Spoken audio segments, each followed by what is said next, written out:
Hey everyone, it's Richard Metal Fan here, bringing you guys an old school album review. I'm actually doing a three-part review since all have like anniversaries today. So this is the first one, and as you can see below the title, today we're going to be looking into the one of my favorite thrash metal bands and part of the Big Four. And as you can see below the title, today we're going to be talking about Spreading the Disease by Anthrax, the band's second album released on October 30th, 1985 through Megaforce Records. Now this follows up their debut album, Fistful of Metal, which came out a year prior. And this album, they had a little bit of a change, especially in the lineup. Then Neil Turbin, who was the vocalist on Fistful of Metal, was expelled from the band for some reasons, I don't know. And originally they had a different guy that was on this album. They had a guy named Matt Fallon, but he was like fired because he lacked like confidence in the studio. And then they got in Joey Belladonna. From what I heard, he wasn't like too familiar with the thrash metal, and I thought the bands were not pleased with his musical background, and they pretty much hired him, and he pretty much fit well with the band. And then they got a new bass player. After Dan Lilker left, they got Frank Bello, and I think this they completed like Anthrax's best lineup. Um, One thing to note about this album, the production is great. Vocally, I feel like Joey Belladonna, seeing as his first album with the band, he definitely fits it well. Guitar wise, Scott Ian and Dan Spitz playing is great. Like just the riffs and just that come up with is great. The bass playing from Frank Bello, like I said, is also his first album with the band. It does a really great job. And just drumming wise, Charlie Benante does some great drumming. So without further ado, let's dive into this album track by track. Now starting things off is AIR, which don't know what that stands for, but somebody can tell me, just let me know in the comments. It begins with sort of like slow riffs, so it's like building up to like faster speed. And then Dan plays some quick leads, and then Joey just sings between it. And the chorus is really catchy, and it showcases Joey's voice. And the song then slows down again, and the riffs start up again with Joe chanting, and Scott providing some great rhythm parts for Dan to like solo over, and it pretty much works well. And then Lone Justice starts out with some bass and drum paired from Frank and Charlie, and the guitars pick up, and then Joe showcases his vocals. As in the verse riff, so it's very fast and catchy, and the hooks in the chorus are backed up with like shouting vocals from the band, and it's just a really great song.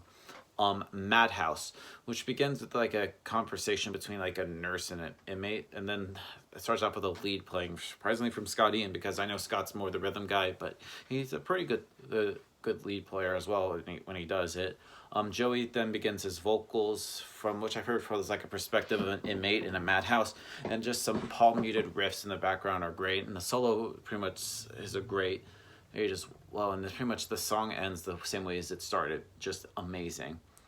Next song on the album is called SSC, which is Stand or Fall, which is slash Stand or Fall, which starts off slow with sort of like a classical style acoustic riff, and that just dives into sort of like old school thrashing, and then Dan just rips up some good lead licks before launching into a solo that works its way up high. And the drumming in this song are just nothing special near the vocals, and the chorus is not as catchy either, but it can get a little bit annoying, but it's a pretty solid song. Next song is called The Enemy, which starts off with an interplay, especially the bass and drums from Charlie and Frank, and then Scott, his guitar just comes in, and Joey adds some great vocals before Dan Spitz joins in with some sick leads, and the main riff is pretty much introduced here. And this song has a solo. There is more than enough well-written licks as well. But yeah, moving on to Aftershock. Now this starts off with a kind of like a almost punk guitar riff, and then the verse riff is quick, and the chorus is great, but I feel like it's also interrupted by the rest of the band shouting "Hey," he's as well. And I don't know, it's another good song. Next song is called Armed and Dangerous, and you think until we're this far into the album they would make a ballad, but then it starts off heavy, but then it just goes back to being soft. Often then it comes in with sort of like distorted guitar, and then Joey's sort of like screaming and Dan playing a lead, and the band just continue using, just gets awesome. Then we get into Medusa, which starts off with sort of a slow groove, and then Joey singing pretty much lyrically, as you can tell by the title, Medusa. And the vocals are some of the best parts, which has some great drumming. I think it's also one of the best parts, and the guitars are nothing special other than sort of like the lead playing from Dan, and the solo is good. It's nothing like different, but I feel like it's pretty good.